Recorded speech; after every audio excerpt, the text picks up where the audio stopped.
SportsNet Central, presented by GMC. And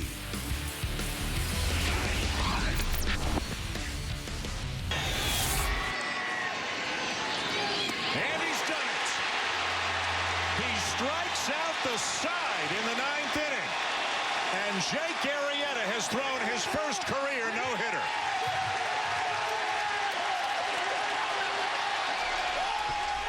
Boy, that was fun to watch. Oh, my goodness. My stomach's still in knots. What an exciting night. We had a chance to witness baseball history at Dodger Stadium tonight. Alongside Kelly Krull, I'm Mark Shanowski. Welcome into SportsNet Central, presented by GMC. Now, we knew that Jake Arrieta had no-hit stuff. He's flirted with no-hitters in the past, gone into the seventh inning. He has that stuff. He's got the high 90s fastball, the great breaking stuff. You're thinking one day he's going to get that no-hitter, and it turned out tonight's the night. Against a Dodgers lineup that's been very good the last couple of nights. And I think for Jake, too, you heard Joe Madden a few weeks ago really say that for him it was just a mental thing, not letting those few lapses happen in a game where maybe he allows a walk or maybe a hit here or there. And tonight he was in the zone from the time he stepped out on the mound in that first inning. It was so cool to watch. It was very interesting watching the ninth inning. Some of his fastballs were clocked in the high 90s. I think the last one he threw was 98 miles an hour. And the guy he struck out was Chase Utley, a guy that Cub fans were hoping might become a teammate of Jake Arrieta's. Instead, he's the last out in the no-hitter. It was the first no-hitter by a Cubs pitcher since back in 2008. That was Carlos Zambrano against the Houston Astros at Miller Park, which was kind of a strange situation. But he waited from then until now. And we thought that, Arrieta has shown this year that he has the stuff of an ace. This is his 15th straight quality start. He's just been unbelievable all season Absolutely long. Right. And I mean, I want to give some credit to Miguel Montero, who clearly called a great game behind the plate. But Jake Arrieta deserves really all the credit for this one. And he began in spring training telling us about the difference just in his routines. And I think tonight you could see the physicality out there on the mound. At no point did we see any drop-off in that, I guess, aspect of his game. But let's go ahead and get to the highlights now and show you how this all unfolded. It really was spectacular. A beautiful night in Los Angeles. And the ace righty got an early lift here from his offense. Chris Bryant up with a man aboard in the first, and the big righty puts a nice swing on this Alex Wood offering, deposits it into left field. 2-run blast for Bryant. His 7th homer of the month and 21st of the year, makes it 2-0 Cubs. And then it's Arrieta's turn. He comes out dealing, as we mentioned, racks up 3 strikeouts, 1 in each of the first 3 innings, including whiffs of Adrian Gonzalez, Jock Peterson, Arrieta rolling early. But in the third, Enrique Hernandez gonna rip one here towards second. Starlin Castro can't handle it. Hernandez would reach on the error. First Dodger base runner of any kind, but Arrieta not phased. Strikes out Jimmy Rollins. Nasty breaking ball there to end the frame, so we roll on. More from Arrieta in the 5th now. Carl Crawford goes down swinging to open the frame. Then Peterson whiffs for a second time to end it. Youngin can't figure Arrieta out. Through 5 innings unscathed.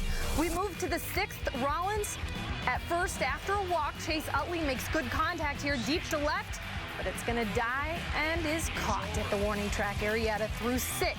Still no hits allowed.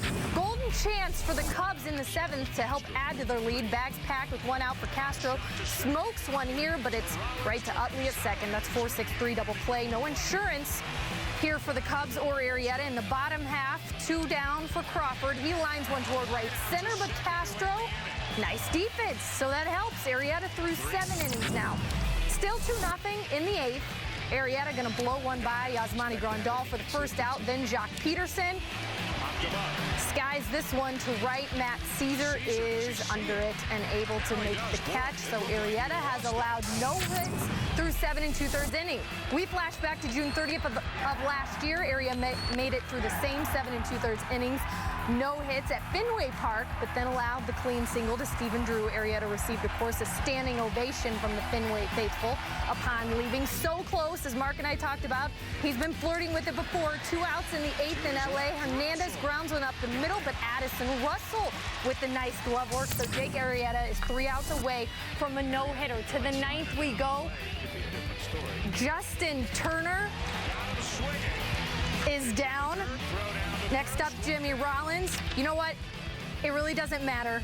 He strikes out the side, and in the very end, Chase Utley would be the only one between he and some history on the line. strikes out the side in the 9th inning. And Jake Arrieta has thrown his first career no-hitter. Yes, the first for the Cubs since Carlos Zambrano in Milwaukee on September 14th, 2008. Cubs win 2-0 as Arrieta makes history. And joining us now, Todd Hollinsworth with us, our pre- and post-game Cubs analyst.